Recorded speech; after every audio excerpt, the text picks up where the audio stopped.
नमस्कार। केंद्रीय कृषी मूल्य आयोग की बैठक में उपस्थित आमचे कृषी मंत्री धनंजय मुंडे जी, आपले राज्य कृषी केंद्रीय कृषी मूल्य आयोगाचे अध्यक्ष विजय पाल शर्मा जी, राज्य कृषी मूल्य आयोगाचे अध्यक्ष पाशा पटेल, आयोग के सदस्य नवीन प्रकाश सिंह, रतनलाल डागा, आयोगाचे सदस्य अनुपम मित्रा, प्रधान सचिव कृषी परिमल सिंह, आमदार भरत गोगावले, बाबासाहेब पाटील, महेश कासवाला आणि उपस्थित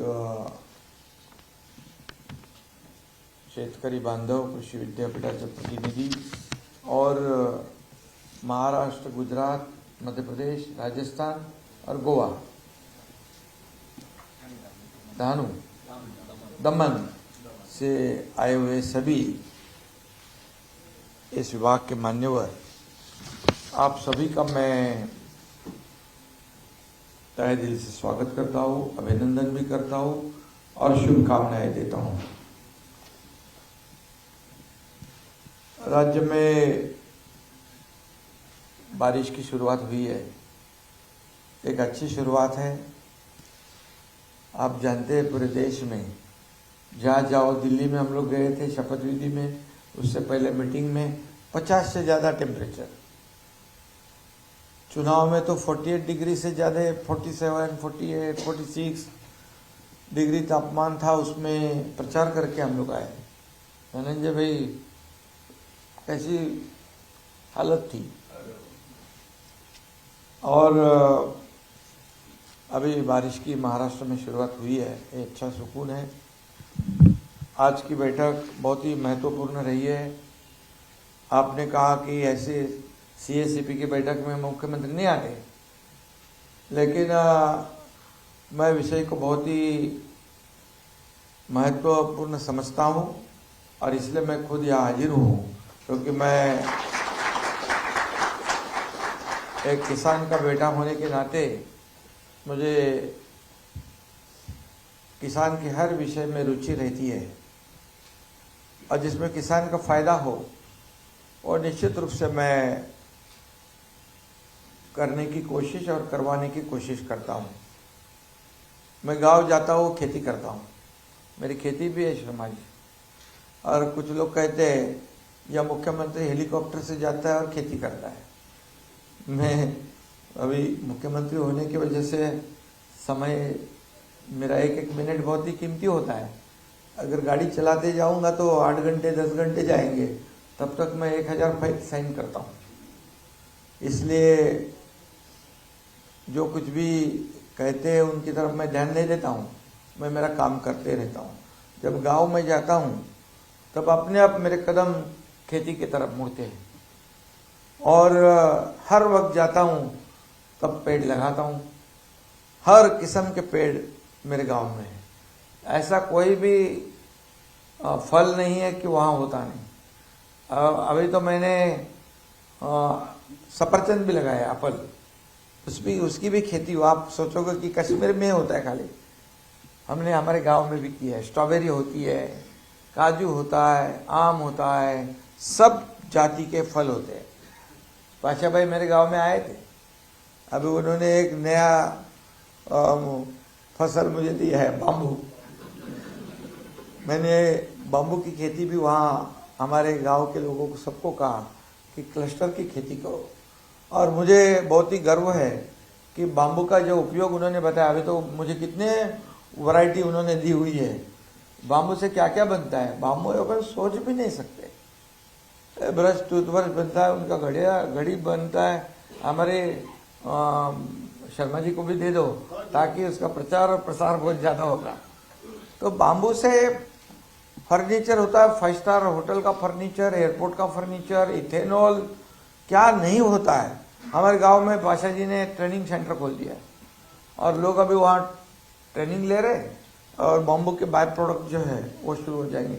बाम्बू पर्यावरण के लिए बहुत ही महत्वपूर्ण है और इसलिए मैंने उनको कहा है कि इससे पर्यावरण का संतुलन रखा जाएगा और ऑक्सीजन ज़्यादा छोड़ता है, कार्बन डाइऑक्साइड ज़्यादा लेता है। ये भी पर्यावरण के लिए आज जरूरी है। लेकिन मैंने उनको कहा है, भले ये CACB की मीटिंग है, लेकिन बाम्बू एक बहुत ही मैंने उसको तवज्जो दे के रखा है, क्योंकि हमारे सरकार ने उसको 7 लाख रुपए हेक्टर का अनुदान देने का निर्णय लिया है MREGS में से। तो लोग आते हैं, और अभी हमारे सतारा डिस्ट्रिक्ट में मैं जहाँ से आता हूँ 10,000 हेक्टर का कंसेंट लोगों से किया है, किसानों से। 10,000 हेक्टर जमीन में बाम्बू लगेगा, और पूरे राज्य में 10 लाख हेक्टर का हमारा टारगेट है। और ये बहुत बड़ी उपलब्धि हो सकती है, क्योंकि अभी तापमान को कम करना है, ग्लोबल वार्मिंग, क्लाइमेट चेंज, ये सब करना है, तो पेड़ लगाना है। और जो पेड़ ऐसे है जो ऑक्सीजन ज़्यादा देते हैं, और इसको पाशा जी को मैंने कहा है उससे छाव भी मिले, ऐसे बाम्बू। नहीं तो लोग समझेंगे सिर्फ बाम्बू ऐसा एक सिंगल खड़ा होता है, ऐसा नहीं। बाम्बू में कई वैरायटीज है, जो छाव देने वाले बाम्बू है और ग्रीनरी देने वाले बाम्बू है। बड़ा डेंस फॉरेस्ट दिखेगा, शहरों में अर्बन फॉरेस्ट हम बना सकते हैं बाम्बू से। बाम्बू की अलग अलग वैरायटी होनी चाहिए, क्योंकि महाराष्ट्र में उसकी जरूरत है, कई अलग अलग किस्म के बाम्बू। हाँ, 2022 में बाम्बू लगाया था। तो बाम्बू की आवश्यकता वो तो ठीक है, लेकिन जब जरूरत पड़ती है तो लगाना भी पड़ता है। बाम्बू का उपयोग ही ऐसा है। तो ये मजाक क्यों कर रहे, शर्मा जी को पता नहीं होगा, मैं बताऊँ। वो हमारा विधायक है, MLA, वो मेरे साथ में था गुवाहाटी में। तो और वो बाजू में बैठे वो भी थे। तो जब भी यहाँ पर शिवसेना भाजपा की सरकार बननी थी, तो क्योंकि हम साथ में अभी विषय नहीं है, लेकिन आपको बताना चाहता हूँ, नहीं तो आज हमारी बैठक भी नहीं होती अगर हम उस वक्त बाम्बू नहीं लगाते तो।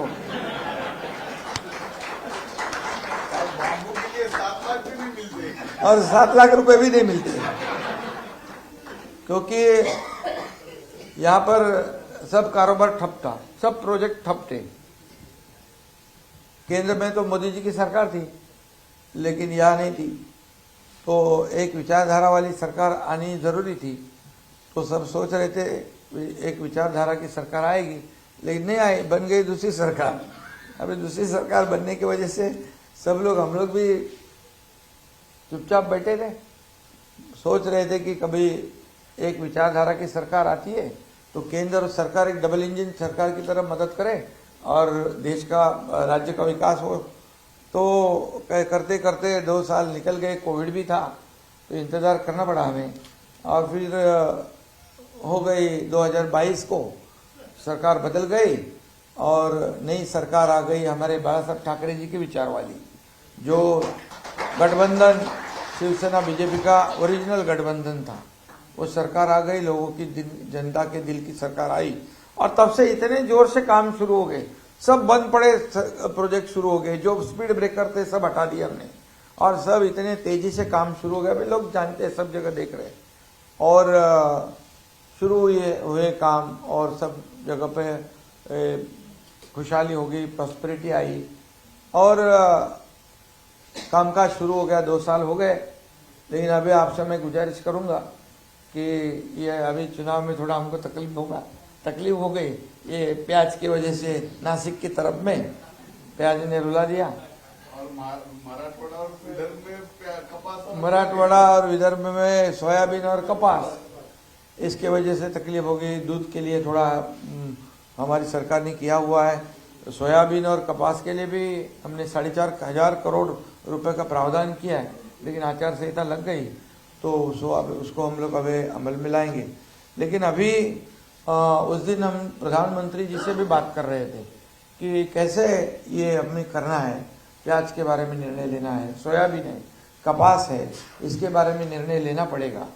और जो प्याज में एक्सपोर्ट में जो कंट्रोल किया था, उसके ऊपर हमें बारीकी से ध्यान देना पड़ेगा। MSP का जो बात है, सोयाबीन का, उसको हमें थोड़ा ध्यान देना पड़ेगा, क्योंकि 5,100 तो कम से कम सोयाबीन का MSP चाहिए। और कपास के लिए भी हमें कुछ सोचना पड़ेगा। और मिलेट जो है, मिलेट में जैसे मैं एक बार मीटिंग में गया था, मोदी जी ने मीटिंग बुलाई थी 1 साल पहले, वो पल्सेस और इसके बारे में तिलहन और दलहन और तिलहन को प्रमोट करेंगे। जो बाहर से तेल आता है बहुत ज़्यादा पैमाने पे आता है, इसलिए हमारा जो तेल है यहाँ का प्रोडक्शन कॉस्ट ज़्यादा है, तो वहाँ पर इम्पोर्ट ड्यूटी जो है वो कम है। उसे कुछ विचार करना पड़ेगा, पुनर्विचार करना पड़ेगा, ताकि हमारे यहाँ ज़्यादा प्रोडक्शन हो जाए और हमारे यहाँ का ही तेल लोग खाए। आत्मनिर्भर कभी बनेंगे हम? आत्मनिर्भर भारत करना है हमें। हम स्वयं पूर्ण भारत की ओर जा रहे हैं, आत्मनिर्भर भारत। अभी जो आत्मसम्मान वाली बात है, और इसलिए 10 साल में जो मोदी जी ने काम किया, मोदी जी अभी तीसरी बार 10 साल में जो काम किया मोदी जी ने, हमने देखा है कि इतने निर्णय उन्होंने लिए कि पिछले 50-60 सालों में निर्णय नहीं हुए थे, उतने निर्णय 10 साल में हुए। लेकिन क्या हुआ, इसके अंदर कुछ फॉल्स नैरेटिव सेट करने की वजह से ये कुछ जगह पर हमें नुकसान हुआ है। महाराष्ट्र में भी नुकसान हुआ है। संविधान बदलेंगे, ये होगा, रिजर्वेशन जाएगा, फलाना होगा, कुछ भी नहीं होने वाला था। लेकिन 400 पार वाला आंकड़ा जो है, उसके वजह से लोगों के दिमाग में एकदम ऐसी बात हो गई कि ये सब आगे जाके कुछ गड़बड़ होगी। लेकिन मोदी जी को देश की सेवा करने वाले हैं। मोदी जी ने अपना जीवन जो देश को समर्पित किया है, और 10 साल में एक भी छुट्टी नहीं लेने वाला प्रधानमंत्री कौन है? तो उनका नाम नरेंद्र मोदी जी है।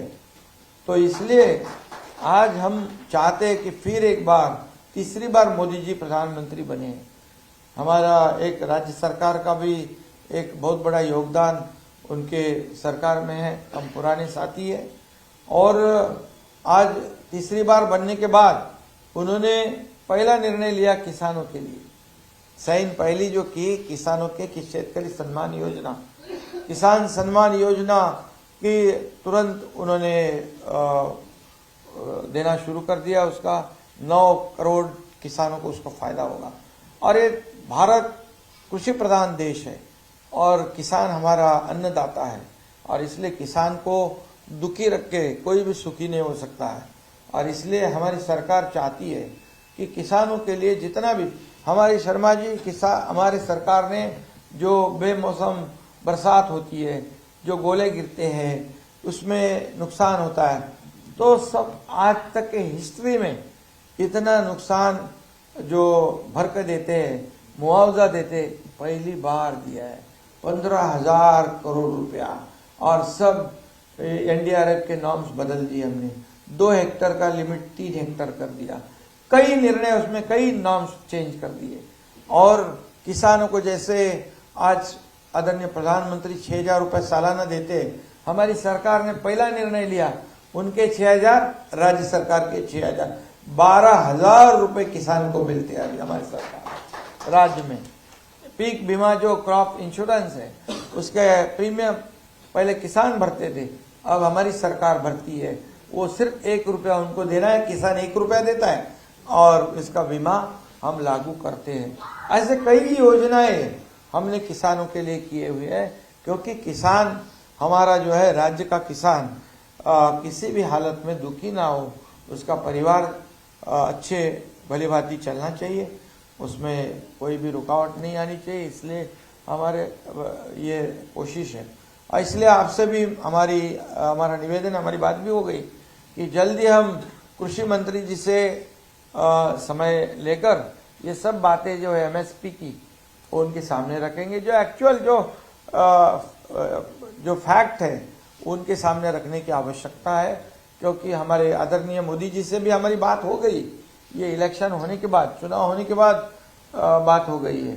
तो वो भी सोच रहे हैं कि कैसे इसमें रिफॉर्म करें, कैसे बदलाव करें, कैसे किसान को हम फायदा दे सकते हैं।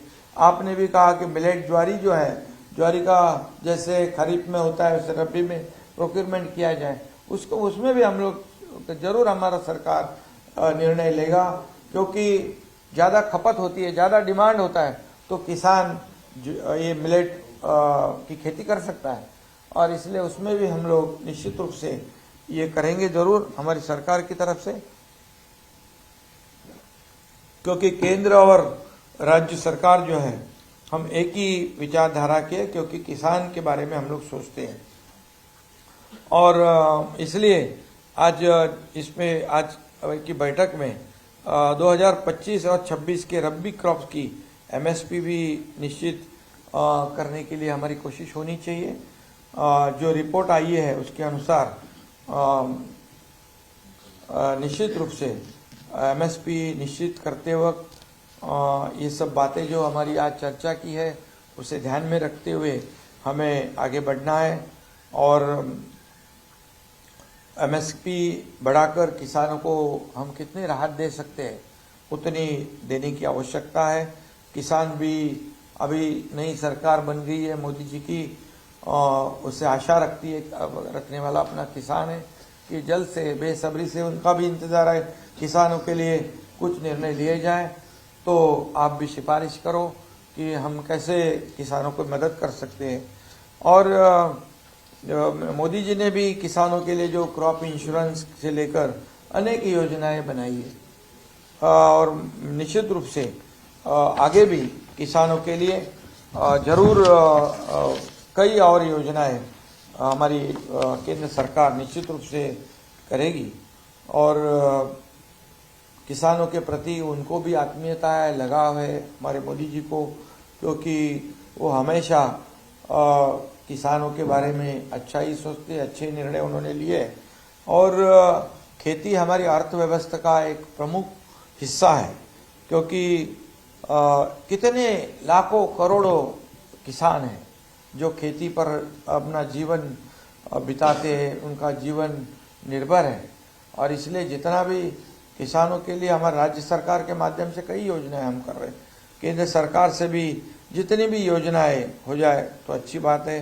खेती को बढ़ावा देने के लिए हमें आगे चलकर अनाज फसलों की बजाय मैंने कहा कि दलहन तिलहन फसलों के उत्पादन पर अधिक ध्यान, एक मीटिंग में मोदी जी ने बहुत ही इसको प्रमोट किया था। और उनका भी कहना है कि ये जो तेल है जो यहाँ से ज़्यादा उसका प्रोडक्शन हो, लेकिन वो जो इम्पोर्ट वाली बात है उसको, उसके ऊपर जो टैक्सेशन है, इम्पोर्ट ड्यूटी है, उसका एक मामला है। तो क्या है, हमारे यहाँ ज़्यादा किसान तेल का उत्पादन करेगा, पल्सेस का उत्पादन करेगा और ज़्यादा पैसे मिलेंगे उनको।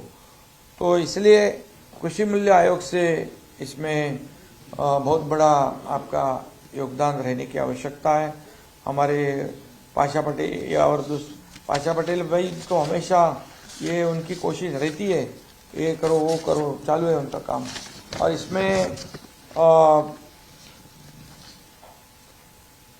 हम चाहते हैं, प्रधानमंत्री जी ने मिलेट को दुनिया भर में पहुंचाने का काम किया है, पहुंचाना चाहते हैं। कि एक बार देखा हमने कि हमारे कैबिनेट, धनंजय अपनी कैबिनेट में एक बार मिलेट का नाश्ता आया था पूरा, मतलब हम सोच भी नहीं सकते क्या क्या है उससे बनता है। सिर्फ रोटी नहीं बनती है, फरसान से लेके चूड़ा से लेके केक से लेके सब कुछ बनता है मिलेट का। एक बार पाशा जी मिलेट का सब आइटम, जैसा बाम्बू का आइटम बनाया तुमने, जैसा मिलेट का एक बना के दिखाओ सब। तो ये ज्वारी है, बाजरी है, सब कुछ है, और इसको एमएसपी नहीं है और इसलिए किसान उसको उगाता नहीं है। ये जरूरी है कि अपने को उस पर ध्यान देंगे। और महाराष्ट्र में खरीफ सीजन में सोयाबीन और कपास की बुआई लगभग 65% के आसपास है। इसमें एमएसपी के में बढ़ोतरी होने के लिए किसान की अपेक्षा है, जैसे हमारी चर्चा हुई है। और माइक्रो मिलेट के लिए एमएसपी जरूरी है, वो भी हम सोचे तो निश्चित रूप से इसमें फ़ायदा होगा। उसमें भी कई वैरायटी है और ये सब हेल्थ के लिए, शरीर के लिए काफ़ी लाभदायक है, और ये भी हमें करने की ज़रूरत है। और एक बात मैं कहूँगा कि हमारा भारतीय कृषि अनुसंधान संस्थान कि वैरायटीज़ बहुत अच्छी है। आशा भाई ने मुझे बताया कि उसका विस्तार भी करना ज़रूरी है। जितना विस्तार करे उतना किसानों को फ़ायदा हो जाए। और मैं इस मीटिंग में आए हुए सभी लोगों का स्वागत करता हूँ। ये बैठक जो है भले एक CSCP की है, लेकिन बहुत ही महत्वपूर्ण है, क्योंकि कई राज्यों के लोग यहाँ पर हैं और शर्मा जी यहाँ पर हैं, उनके सब सहयोगी यहाँ पर हैं। यहाँ क्या दिक्कत है, ये यहाँ किस चीज़ की आवश्यकता है, ये जब केंद्र को सिफारिश होती है तो केंद्र सरकार निश्चित रूप से इसमें ज़रूर सोचकर विचार कर इसमें निर्णय ले सकता है। अभी हमारे कृषि मंत्री भी जो है शिवराज सिंह चौहान, वो भी बहुत अनुभवी है, मुख्यमंत्री रह चुके हैं और उनको पूरा इसका अभ्यास है और काफ़ी अच्छे हमारे अच्छे मित्र हैं और निश्चित इसका लाभ महाराष्ट्र को होगा। और महाराष्ट्र में जो भी इश्यूज़ है महाराष्ट्र के, उनके सामने हम लोग रखेंगे और अन्य राज्य के लोग भी रखेंगे, ताकि इस देश में किसान जो है उसमें किसान खुश हो जाए, खुशहाली आ जाए और किसान समृद्ध हो जाए। यही हमारा सबका मकसद है। और इसलिए जैसे हमारा देश आगे बढ़ रहा है, देश पूरी दुनिया में देश का आज भारत एक मजबूत देश के रूप में, कई देशों की अर्थव्यवस्था चरमरा गई, बिगड़ गई, लेकिन हमारे भारत देश की अर्थव्यवस्था को टिकाए रखना नहीं, बिल्कुल मजबूत करने का काम आदरणीय मोदी जी ने किया है। 11वें नंबर से 5वें नंबर पर लाया। अब उनका मकसद है 5वें नंबर से 3रे नंबर पे लाना। ये अर्थव्यवस्था भी मजबूत होनी चाहिए, इसके लिए भी मोदी जी काम कर रहे हैं और देश को आर्थिक महासत्ता बनाने के लिए भी उनकी कोशिश है। $5 ट्रिलियन इकोनॉमी बनाने की कोशिश है। शर्मा जी, हमारे महाराष्ट्र से $1 ट्रिलियन का हमने टारगेट रखा है और निश्चित रूप से इतना पोटेंशियल है। नीति आयोग के लोग यहाँ आए थे, उन्होंने कहा सिर्फ मुंबई MMR में इतना पोटेंशियल है, राज्य की बात तो अलग है। और इसलिए महाराष्ट्र में काफ़ी पोटेंशियल है। महाराष्ट्र में अच्छा इंफ्रास्ट्रक्चर है, सब कुछ है, कनेक्टिविटी है। आज हमने जो समृद्धि हाईवे किया नागपुर मुंबई, बाला साहब ठाकरे जी का नाम दिया, हिंदुहृदय सम्राट बाला साहब ठाकरे समृद्धि हाईवे। पहले 18 घंटे, 20 घंटे, 25 घंटे लगते। आज सुबह अगर किसान हमारा लेके जो खेत माल जो है लेके निकला तो 3रे दिन पहुंचता था, अब अभी सुबह निकला तो शाम को पहुंच जाएगा। इतना बदलाव आया है। 6 से जो 18-20 घंटे का समय जिसको ट्रैवल करना, आज आम पब्लिक जो है 6-7 घंटे में मुंबई से नागपुर, नागपुर से मुंबई। ये कनेक्टिविटी बहुत ही आवश्यक है। जैसे आपको खाली मैं एग्जांपल दूंगा, मुंबई पुणे एक्सप्रेस, देश का पहला Mumbai access control road Mumbai Pune हो गया। हमारे बाला साहब ठाकरे जी ने गडकरी जी को कहा कि 8-8, 10-10 घंटे रहते, घाट में फंस गया तो फंस गया, तो ये एक्सेस कंट्रोल बना है। आज आपको बताओ कि 2.5 घंटे में मुंबई से पुणे, पुणे से मुंबई। और हमारी सरकार ने अभी एक मिसिंग लिंक निकाला है, जो एक टनल है, एक टनल वो जो दुनिया का वाइडेस्ट टनल है, 8 लेन का। आधे घंटे पहले पहुंचेंगे पुणे, पुणे से मुंबई आधे घंटे में पहले पहुंचेंगे। तो ये कनेक्टिविटी और इंफ्रास्ट्रक्चर बहुत जरूरी है। और आज उसके वजह से वहां पर service industry I, IT industry I, real estate boom हो गई, सब कुछ हो गया। और इसलिए ये कनेक्टिविटी महाराष्ट्र में काफी है। किसानों के लिए इसका फायदा ज्यादा है। जो समृद्धि हाईवे पे है, हम वहां पर कोल्ड स्टोरेज चेन बना रहे, फूड प्रोसेसिंग यूनिट बना रहे, किसानों को वही का वही फायदा हो जाएगा। और इसलिए कनेक्टिविटी बहुत ही इम्पोर्टेंट है। और हमारे राज्य में जो किसान है, किसान के लिए जितनी सुविधा हमें करनी चाहिए हम जरूर कर रहे हैं। उसमें आपका निश्चित रूप से साथ मिले और यही इस मीटिंग का जो आउटपुट है वो मिले अच्छा। और निश्चित रूप से कई जो मुद्दे हमने यहाँ पर रखे, वो हमारे मंत्री जी ने रखे, पाशा भाई ने रखे, उसका जरूर विचार करें। और हम एक बैठक करेंगे, मोदी जी से तो हमारी बात हुई, कृषि मंत्री से बात करेंगे, वो भी सिफारिश करेंगे, तो और कई जो मुद्दे मसले हैं उसको हम हल कर सकते हैं। और पाशा पटेल तो आपको तो कौन सा बना दिया है चेयरमैन, क्या है, आपने भी मुझे बनाया, मुझे मालूम ही नहीं कभी बनाया, पता नहीं कौन सा चेयरमैन। तो कैबिनेट रैंक आपको दिया, इसका इस्तेमाल करो, किसानों के लिए फायदा करो, अलग अलग बाम्बू की भी खेती करो और मिलेट की भी करो, सब कुछ करो। तो ये पाशा भाई बहुत ही इसमें इंटरेस्ट लेते हैं हमेशा, और उनका भी मकसद है इस महाराष्ट्र के किसान फले फूले और उसको फायदा हो जाए। केंद्र और राज्य हमारा फिर से डबल इंजन का सरकार शुरू हो गया है, और इसमें हम प्रायोरिटी किसानों को, आम पब्लिक जो है, जो सभी लोगों को, सभी वर्ग के लोग हैं, उनको हम प्रायोरिटी देना चाहते हैं। इसमें किसान पहले नंबर पे है, और इसीलिए मैं आप सभी लोगों को धन्यवाद देना चाहता हूँ। कई राज्यों से आए हुए उनका स्वागत करता हूँ, और केंद्रीय कृषि मूल्य आयोग के अध्यक्ष, उनके सभी सहयोगी, इनका भी अभिनंदन करता हूँ। धन्यवाद। जय हिंद, जय महाराष्ट्र।